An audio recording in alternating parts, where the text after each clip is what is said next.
Hello everyone, मेरा नाम विवेक है और आज हम आ गए नया टॉपिक लेके जिसका नाम है स्विच केस। ठीक है, तो स्विच केस सी में क्या होता है, तो उसके लिए उसका सिंटेक्स क्या होता है सबसे पहले देख लेते हैं। स्विच केस बहुत इजी है। स्विच लिखने का, स्विच फिर अंदर वेरिएबल, जो भी वेरिएबल पास करना है वेरिएबल, फिर करली ब्रेसेस ओपन करने का, फिर उसके बाद अंदर आते केसेस आते हैं। इसमें केस लेबल 1, इसका मतलब मैं बताता हूँ क्या है, फिर कोलन, फिर जो भी स्टेटमेंट देना है तुमको, जो भी स्टेटमेंट लिखवाना है, ठीक है, और फिर सेमी कोलन, फिर उसके बाद ब्रेक लिखना होता है। बताता हूँ इसका मतलब क्या है, ठीक है, ब्रेक, फिर दूसरा केस, फिर लेबल 2 कोलन, फिर स्टेटमेंट, जो भी स्टेटमेंट लिखवाना है, करना है, जो भी चीज़ प्रोसीजर देना है यहाँ पे, फिर ब्रेक। ऐसे ये लेवल बढ़ते जाएगा, केस 1 2 3 ऐसा बढ़ते जाएगा, ठीक है, तो बढ़ते जाएगा, लास्ट में ये भी बढ़ते जाएगा, और फिर यहाँ पे क्लोज करना होता है, ठीक है, ब्रैकेट क्लोज। तो अभी इसका मतलब मैं बताता हूँ, ठीक है। तो इसमें स्विच वेरिएबल, जो भी यहाँ पे वेरिएबल होगा, तो वो वेरिएबल डायरेक्ट यहाँ पे आएगा लेवल 1 में या लेवल 2 में या तो लेवल 3 में, जो जहाँ पे भी जाना है उसको, ठीक है। इसको एग्जाम्पल के थ्रू समझेंगे तो बहुत अच्छे से समझ जाएगा। तो अभी ये ब्रेक का मतलब क्या होता है वो भी एग्जाम्पल में देखते हैं, ब्रेक का मतलब भी क्या होता है, बहुत इजी तरीके से आपको समझ जाएगा। समझ लो, ये सिंटेक्स मेरे को इधर पे मैं दिखाता हूँ आपको एग्जाम्पल में। तो स्विच केस का यूज करके सिंगल डिजिट्स इनवर्ड, मतलब कि अगर वो यूजर ने 1 दबाया तो ONE1 लिख के आना चाहिए। अगर यूजर ने 2 दबाया, 2 लिखा, तो फिर क्या आना चाहिए, TWO ऐसा आना चाहिए। तो ये स्विच केस का यूज करके, ठीक है। तो सबसे पहला काम क्या है, यहाँ पे वही अपना हैज प्रोग्राम लिख रहे, C program, has include stdio.h, ठीक है।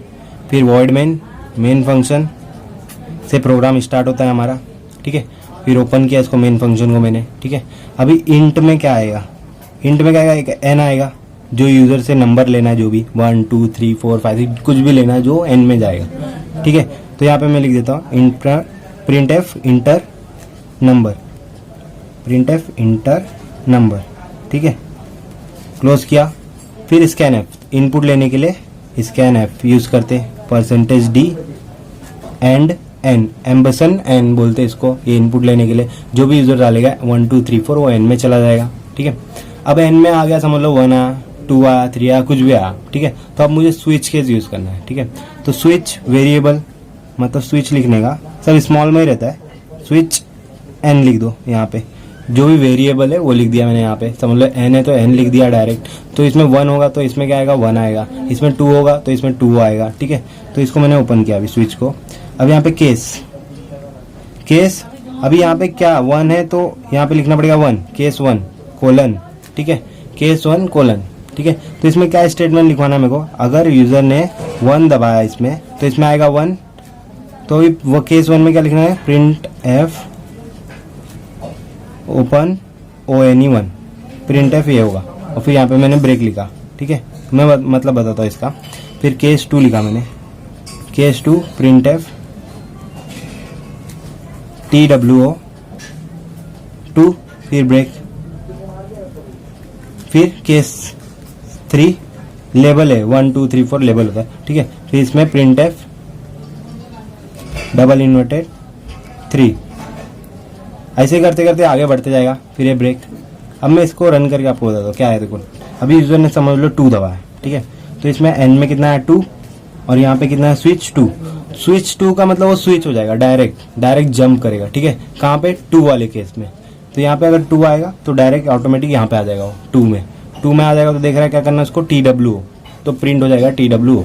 फिर नीचे आएगा लाइन, देख रहा है वो ब्रेक का मतलब होता है कि वो आगे लाइन में नहीं जाएगा, डायरेक्ट ये जो ओपन क्लोज होता है डायरेक्ट स्विच केस का, उसके बाहर आ जाएगा लूप डायरेक्ट, ठीक है। तो ब्रेक का मतलब क्या होता है, ब्रेक करने के लिए स्टेटमेंट होता है। मतलब अगर ब्रेक नहीं करूंगा, अगर ब्रेक नहीं लिखूंगा तो क्या होगा, वो TWO प्रिंट होगा, फिर 3 प्रिंट होगा, फिर 4 प्रिंट होगा, जो भी आगे के स्टेटमेंट है वो रन होते जाएंगे। तो इसमें क्या होता है, ब्रेक लिखने से मेरा स्टेटमेंट वहीं पे खत्म हो जाता है, मतलब ब्रेक लिखने का ये फायदा है, ठीक है। तो अभी ये कहाँ तक डिजिट्स रहते हैं, 9 तक रहते हैं, 0 तक रहता है, ठीक है। तो सब लिखना है, फटाफट लिख देते।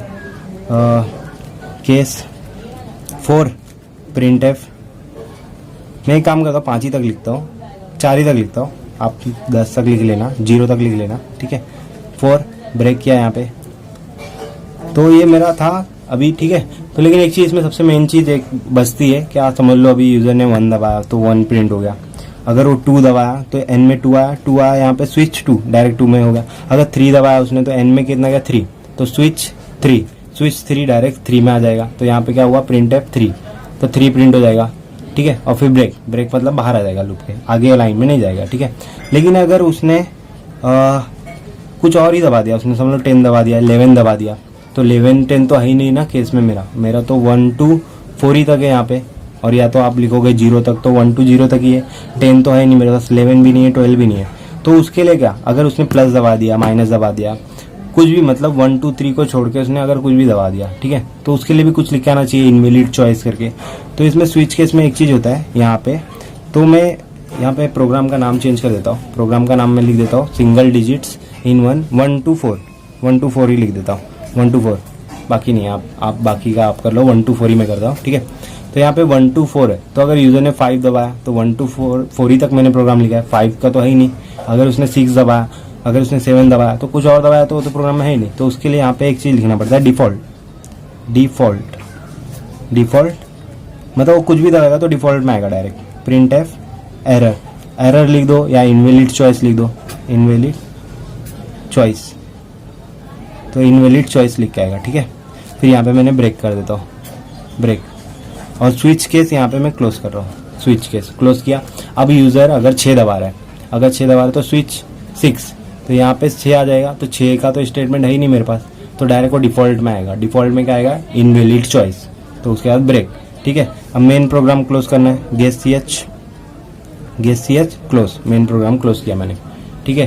तो ये था मेरा सिंपल सा प्रोग्राम, किसका, स्विच केस का, ठीक है।